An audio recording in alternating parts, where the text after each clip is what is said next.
about the volume of supplies that our city needs to function, in time of corona, this can be a very challenging issue, whether it's hand sanitizer or toilet paper or anything else. When you have a city with 6,000 employees, 400 plus facilities, procurement is actually a big deal, right? And that's also a huge thing that this is all taxpayer money. And so it's getting those services and goods, but also getting them at a price that works. Now, to keep our employees and first responders safe, we took action and we worked to make sure that they have what they need. And so we have worked with our Emergency Operations Center to coordinate this. And we again try and match up the expenses that we've had with respect to these procurement and supply chain activities for Corona with the CARES Act. So we expect most of this, especially the incremental expense, to get reimbursed. And this is core to what the CARE Act is all about. So this isn't a gray area. These are all expenses that we're very sure we're going to be able to get reimbursed for. Now, this all happens really in things like warehouses. And so our warehouse managers got creative, has gotten very creative, and come up with different ways to get the city departments the supplies that they need. And we switched our suppliers of hand sanitizers to 2 local companies. So also trying to support a local economy, and Turner MFG and Elevated HC have done a great job now providing us with a bunch of supplies, hand sanitizer locally. So I want to point out some of the items that Marina is going to discuss. She's our fleet manager, but masks, gloves, hand sanitizer, disinfectants, and as we look to reopening, right, these items are even in more demand and needed at the city. We can't reopen if we don't have enough hand sanitizer and gloves and disinfectant. So I'm going to hand this off to Marina Wells, our outstanding fleet manager. Marina, tell us all about it.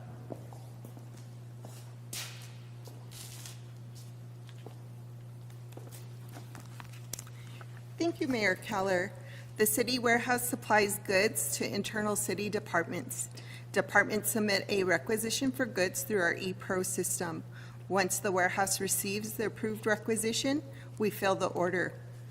We have worked hard to navigate supply chain issues to ensure that our city departments have what they need, especially our first responders.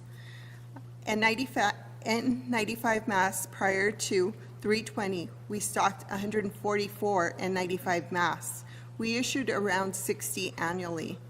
Since COVID, we ramped up purchases to 25,000, are in the process of issuing 15,000 to AFR and APD. Hand sanitizer, prior to 320, we stocked 3,000 4-ounce bottles and issued around 2,500 annually.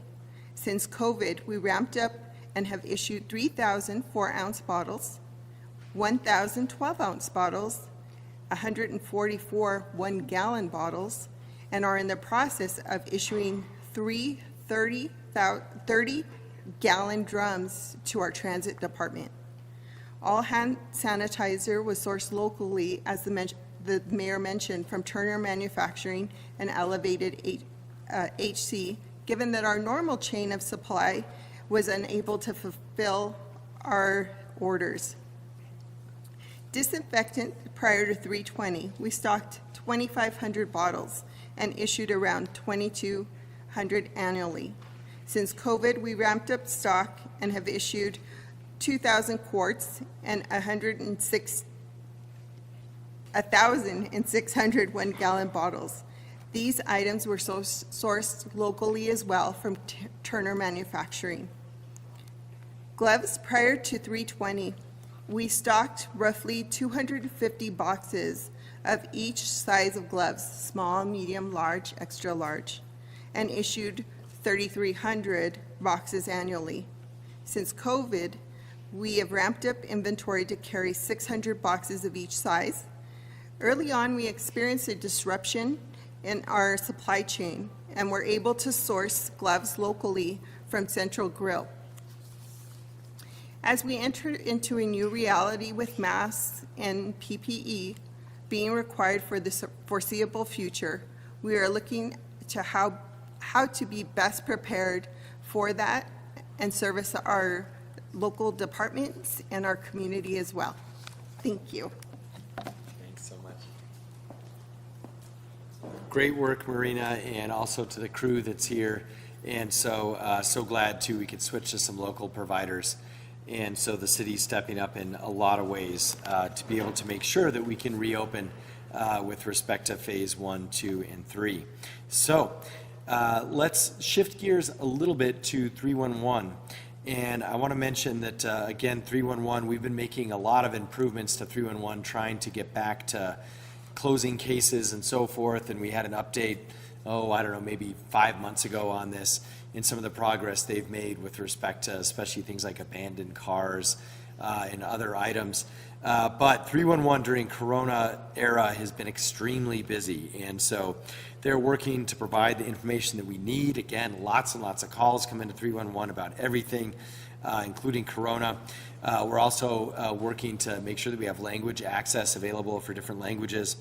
And I want to touch on a few areas. We've seen calls go down in some areas like transit. And that primarily is because our bus service has been very limited. One of the biggest callers into 311 is folks saying, when's the next bus coming? And so that's actually been that way for a long time. But obviously that's been down quite a bit. We've seen a huge increase in others. Solid waste, it always goes up in the spring. But it's been even more so this year because everyone has been at home and doing yard work, and their kids are at home. So like the volume of trash is much higher on the residential side. And so we're also seeing animal welfare calls are way up, but that's because we're doing our reservations through 311. So that's actually by design and on purpose. And again, because animal welfare is working on a reservation-based system right now. Graffiti is up over 1,000 calls so far in May, up to 1,000 from 740, so up about 25%. Again, a lot of this we believe is because school was canceled, but we continue to have our clean task force to go out and take care of that graffiti. So we've been able to keep up, but the call volume is still high.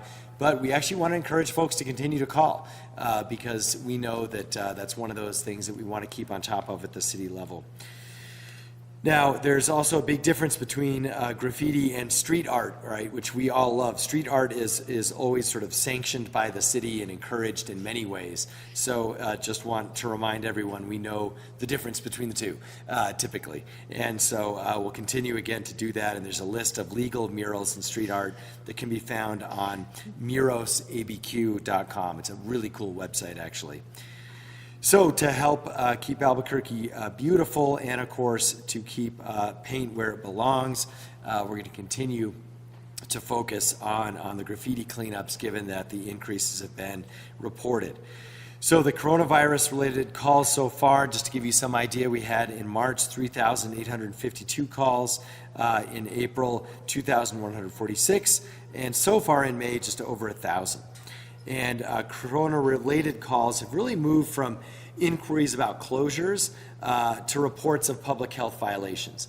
And that's what our team typically follows up on, and then we sync up with the state in terms of how to divide that up. So here to talk more about this is our Department Director of Information Technology, which oversees the 311 program, Brian Osterloh. Brian?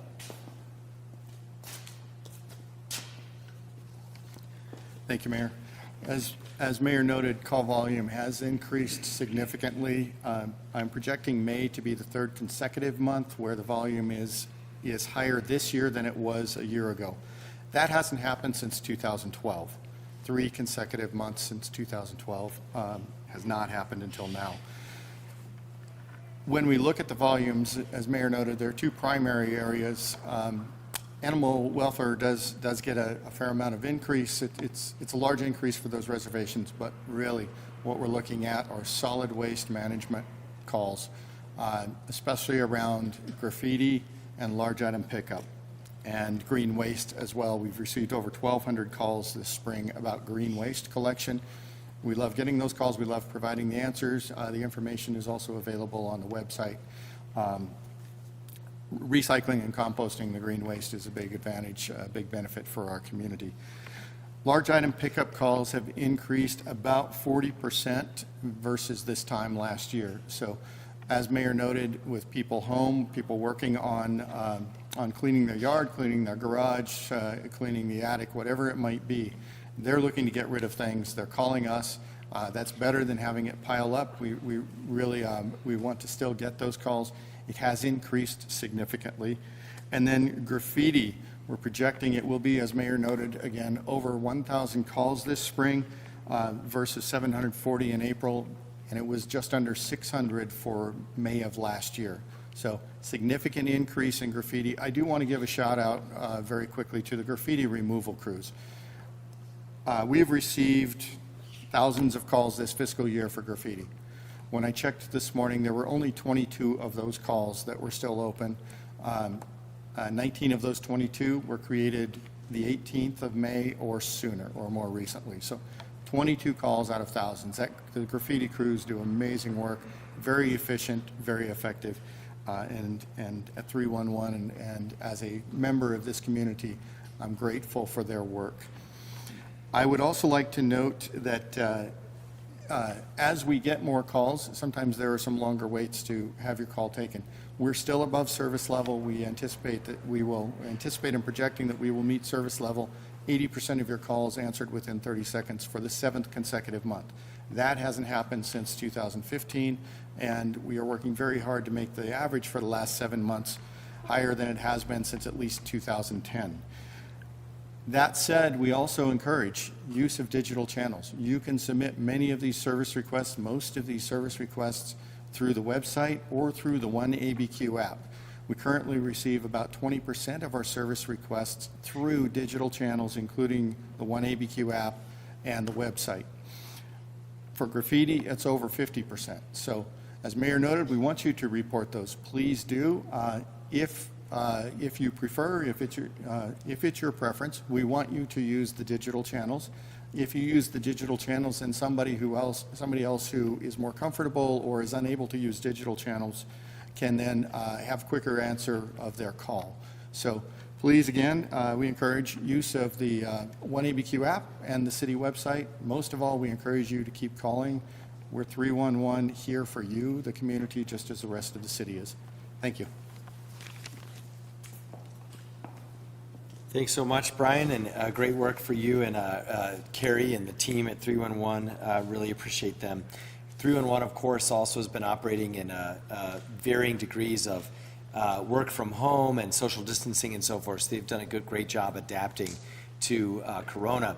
I also want to mention too, just for all city workers, a lot of times people ask me like, well, how many city workers are essential and this kind of thing, and I want to remind folks, like, we've got about 6,000 employees, and almost 70% of those folks were essential. And there's obvious, like police and fire, and then there's everyone who supports those activities, and that is a surprisingly large amount of folks, including everyone out here at Pinot Yards and Fleet, and our DMD crews and so forth, and our Parks and Rec team. So I just want to remind folks that keeping the city running, especially over March and April in 311, is literally about keeping thousands of folks, them stepping up and doing their part to keep our city running. And so we really owe them some gratitude for keeping the city running.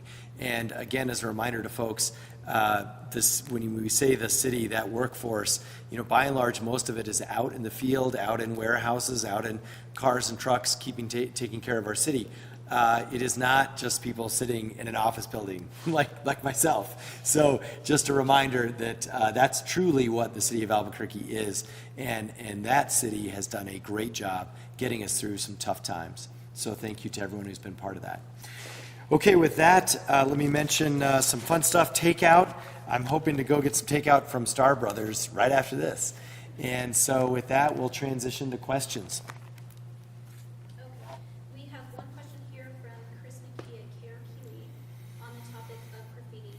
Do you think that this is more of a case of people being at home more, kids being at home more and causing more graffiti, or just that people are out taking walks and noticing the graffiti? The question is about, what's kind of driving graffiti, and is this because people are taking walks more or more people are home? I actually think that's three things. So number one, it definitely is correlated to school being out. I mean, we always see that. It just is. Two, it is also probably correlated to people taking more walks and noticing it more. So I think that's a very good point.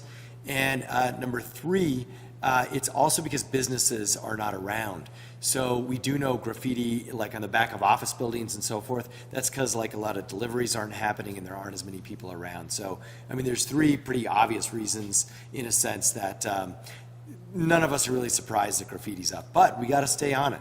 And we want to make sure that we're doing that as a city, and the public should call it in. That's what we're here for. Thank you. We have a question here from Patrick Hayes at GOV, also about graffiti. Are crews seeing more graffiti in certain parts of town versus others? That's a good question, and the question is about what areas are seeing more graffiti than others. And I think, is this the map? So I do have a map of this, which we can send out, and Brian, if you have specifics, you can share some too. But if you look at this map, it's pretty much the same as it always is. There's just more of it.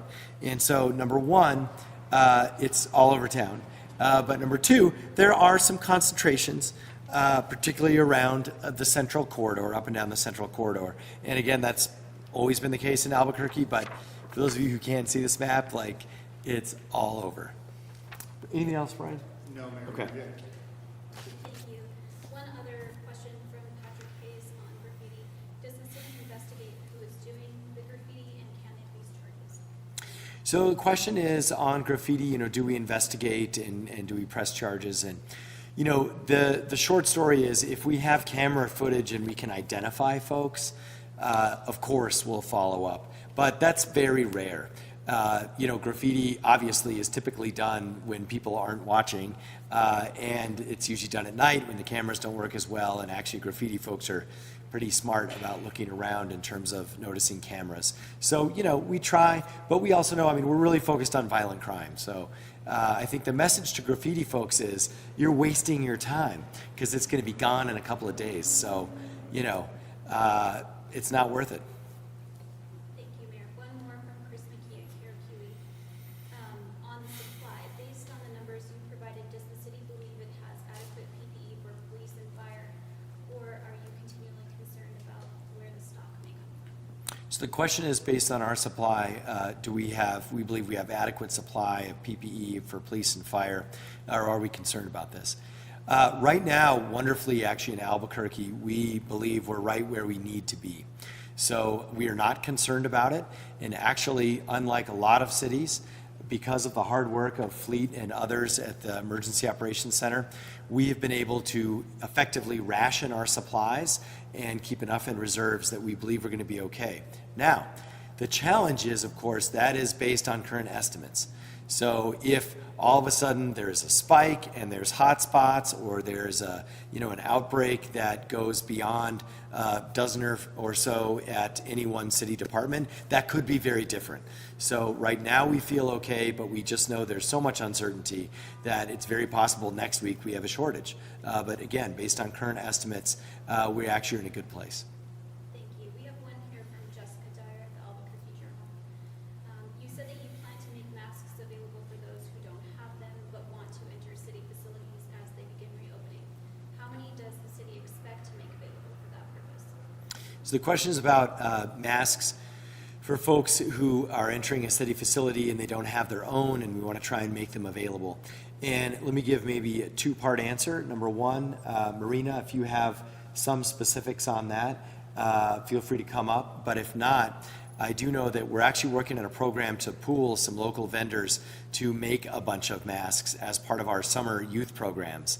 So stay tuned for more on that. I think when we get it set up in a week or so, we'll be able to tell you exactly how we're going to do that. But in terms of what we have on hand, do you want to add anything, Marina? I can add, Mayor Keller, that. Come on up. I can add that the EOC has been very good about distributing masks over to buildings, city facilities, and they are issuing them to visitors. We'll continue that process and ensure that we can supply them. And in the event we can't, we will work with our customers to ensure that their services are met.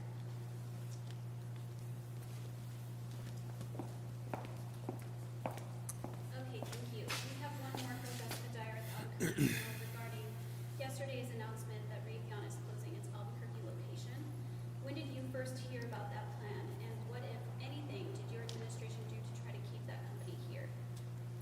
So the question is about Raytheon, and we did not hardly get any advanced warning. We got a couple of days advanced warning, which is unfortunate because there's a lot we could do to try and keep them here. We offered a number of items, but the short story was the decision was made by corporate a long time ago, and they're doing it anyway. So it's unfortunate that Raytheon's leaving. I do want to mention, though, we are optimistic when it comes to what's going to happen, hopefully over the next 18 months, in a sense that while Raytheon's consolidating, we actually believe that Albuquerque has a very strong reshoring risk mitigation thesis. And I have been in conversation with commercial real estate brokers even this morning, as well as our Albuquerque economic development folks. And our kind of interest level is actually going up. And that shouldn't be a surprise, right? This is one of the few places in the country where we don't have tornadoes, we don't have hurricanes, we don't have mudslides, we don't have forest fires, at least in town. And now we're one of the healthiest places in America. So our economic thesis actually, I think, is going to look very good on a relative basis. So I do expect to have lots of interest for companies who want to reshore and relocate and consolidate operations here. That's going to be our administration's pitch going forward. And so while in the short term, it's unfortunate we're losing this longtime employer in Albuquerque, I think we're actually going to get a lot more over the next 2 to 3 years. Okay, thank you. That concludes our questions from Zoom. All right, well, with that, we will see folks tomorrow.